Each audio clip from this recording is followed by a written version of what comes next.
Mi nombre es Jessica Córdoba, estudiante de Radiodiagnóstico y Radioterapia de la Universidad Mariana. Introducción. Estructura ósea del miembro superior.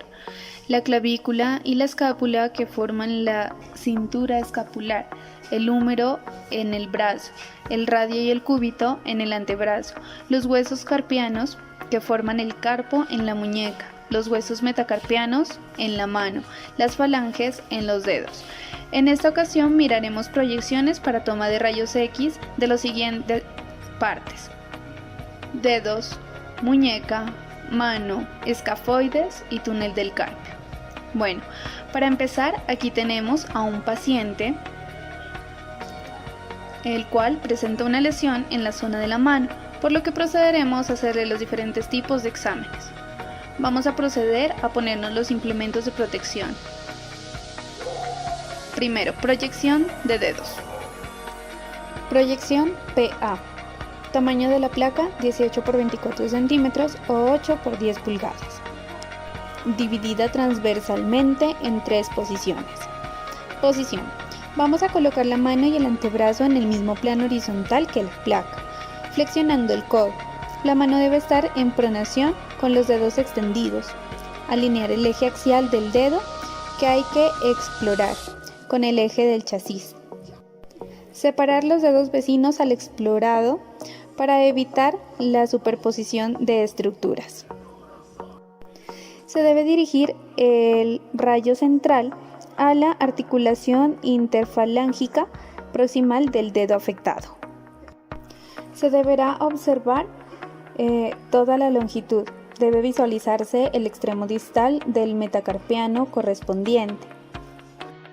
Las articulaciones interfalángicas y metacarpofalángicas deben abarcarse en su totalidad. Proyección oblicua. Para esta vamos a utilizar el mismo tamaño de la placa anterior. Posición. Vamos a colocar la mano y el antebrazo en el mismo plano horizontal que la placa. Flexionamos el codo. La mano debe estar en pronación con los dedos extendidos. Alineamos el eje longitudinal del dedo explorado con el eje del chasis. Se debe colocar la mano oblicuamente desde la posición de prono hacia lateral, de manera que las articulaciones metacarpofalángicas formen un ángulo de 45 grados con el plano de la placa. Para esto se puede utilizar una almohada de espuma radiotransparente que inmovilice y preste soporte a la mano en la posición adecuada y evite la flexión del dedo afectado. En este caso, el rayo central deberá apuntar hacia la articulación interfalángica proximal del dedo explorado. Dentro de los criterios de evaluación, se debe observar en su totalidad el dedo con la oblicuidad de 45 grados. Se debe observar de manera nítida el espacio articular interfalángico. El eje longitudinal del medio es paralelo al eje del chasis. La articulación metacarpofalángica debe observarse también con nitidez. Proyección lateral. El tamaño de la placa será igual al tamaño de las anteriores pruebas. Posición. Vamos a colocar la mano y el antebrazo en el mismo plano horizontal que la placa. También flexionaremos el codo. Se deberá colocar la mano en posición lateral. Vamos a extender el dedo afectado y vamos a doblar los demás en un puño. Alineamos el eje longitudinal del dedo explorado con el del chasis. En este caso se ubicará el rayo central hacia la articulación interfalángica proximal al dedo afectado. También se deberá observar dentro de los criterios de evaluación el dedo en su totalidad. Las articulaciones interfalángicas deben verse despejadas. Pulpar. Proyección AP.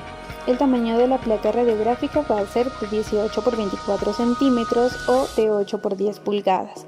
Esta va a ser dividida transversalmente en 3 posiciones. Posición. Vamos a colocar la mano y el antebrazo en el mismo plano horizontal de la placa.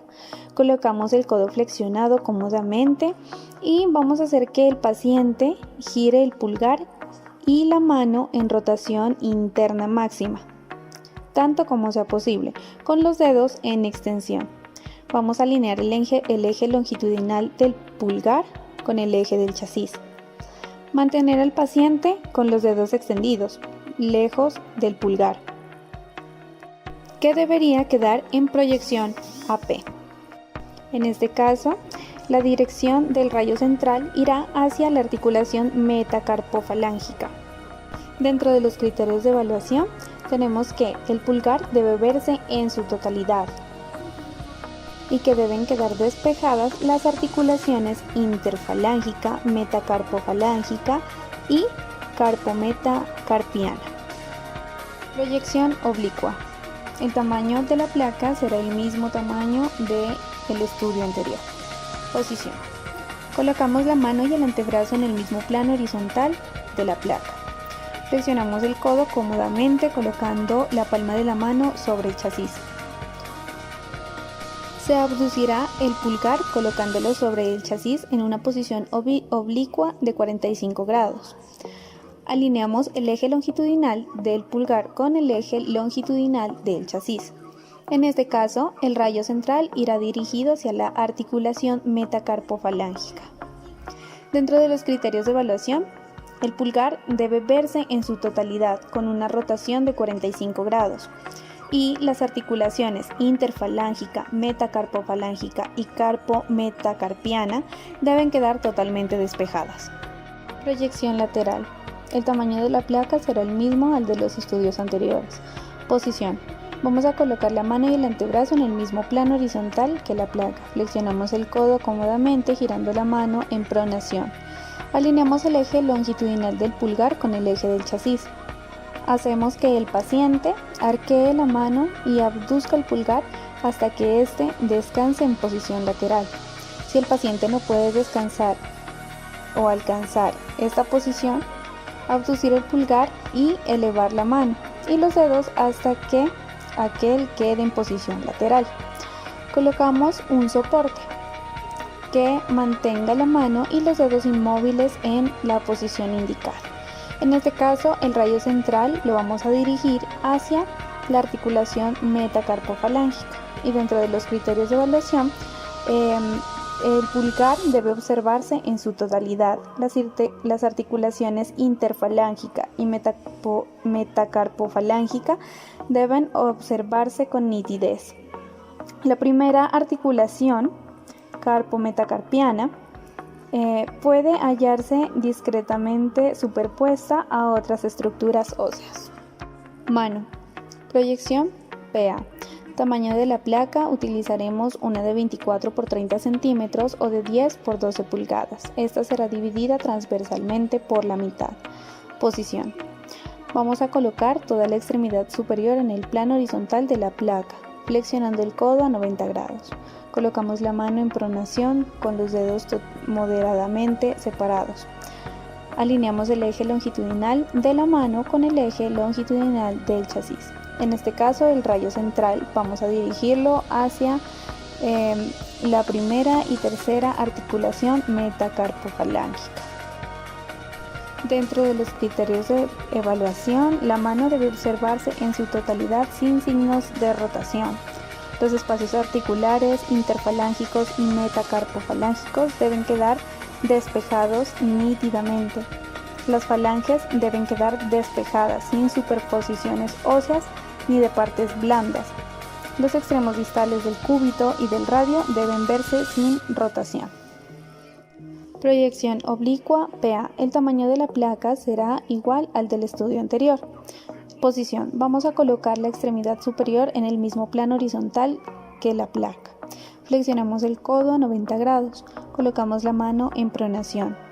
Alineamos el eje longitudinal de la mano y el antebrazo con el eje longitudinal del chasis. Colocamos la mano oblicuamente hacia la posición lateral hasta que forme un ángulo de 45 grados con la placa. En este caso, el rayo central debe ir dirigido hacia la tercera articulación metacarpofalángica. Dentro de los criterios de evaluación, la mano deberá observarse en su totalidad. Los metacarpianos deben observarse con una mínima superposición, tanto de la diáfisis como de la epífisis, proximales y distales. Los espacios articulares metacarpofalángicos tienen que observarse despejados nítidamente. y las epífisis distales del cúbito y el radio deben observarse superpuestas discretamente. Proyección lateral en abanico. El tamaño de la placa será de 18 por 24 centímetros o de 8 por 10 pulgadas, longitudinalmente. Posición. Colocaremos toda la extremidad superior en el mismo plano horizontal de la placa. Flexionamos el codo a 90 grados. Colocamos la mano en posición lateral con el pulgar hacia arriba y los dedos separados como las aspas de un ventilador. Alineamos el eje longitudinal de la mano con el eje longitudinal del chasis. Colocamos el pulgar paralelo a la placa. En este caso, el rayo central irá dirigido hacia las articulaciones metacarpofalángicas. Dentro de los criterios de evaluación, las falanges deben observarse libres de superposiciones, a excepción de su extremidad proximal. Los metacarpianos, el carpo y la epífisis distal del cúbito y del radio aparecen superpuestas. El pulgar debe hallarse libre de cualquier superposición. Muñeca. Proyección PA. Tamaño de la placa será de 18 por 24 centímetros o de 8 por 10 pulgadas, dividida transversalmente por la mitad. Posición. Colocaremos toda la extremidad superior en el mismo plano horizontal que la placa. Flexionaremos el codo a 90 grados. Colocamos la mano en pronación. Alinearemos el eje longitudinal de la mano y el antebrazo con el eje longitudinal del chasis. Arqueamos la mano en forma de copa y flexionamos los dedos por las articulaciones interfalángicas medias para que el carpo quede en contacto con el chasis. En este caso, el rayo central lo dirigiremos hacia el centro del área carpiana. Dentro de los criterios de evaluación, el extremo distal del cúbito aparecerá en posición discretamente oblicua. El extremo distal del radio, así como el proximal de los metacarpianos, debe observarse sin rotación. El carpo debe observarse en su totalidad, aunque sus espacios articulares no queden bien definidos. Proyección oblicua PA. El tamaño de la placa será igual al del estudio anterior, dividida transversalmente por la mitad. Posición. Colocaremos toda la extremidad superior en el mismo plano horizontal de la placa. Flexionaremos el codo casi a 90 grados, rotando externamente 45 grados, la muñeca y la mano desde la posición de prono. Alinearemos el eje longitudinal de la mano y el antebrazo con el eje longitudinal del chasis. En este caso, el rayo central lo dirigiremos hacia el hueso escafoides. Dentro de los criterios de evaluación, el escafoides debe quedar bien demostrado con una discreta superposición de los huesos del carpo vecinos. La porción proximal de los metacarpianos 3, 4 y 5 se superpone y la posición distal del cúbito y radio se observa con una discreta superposición. Proyección lateral. El tamaño de la placa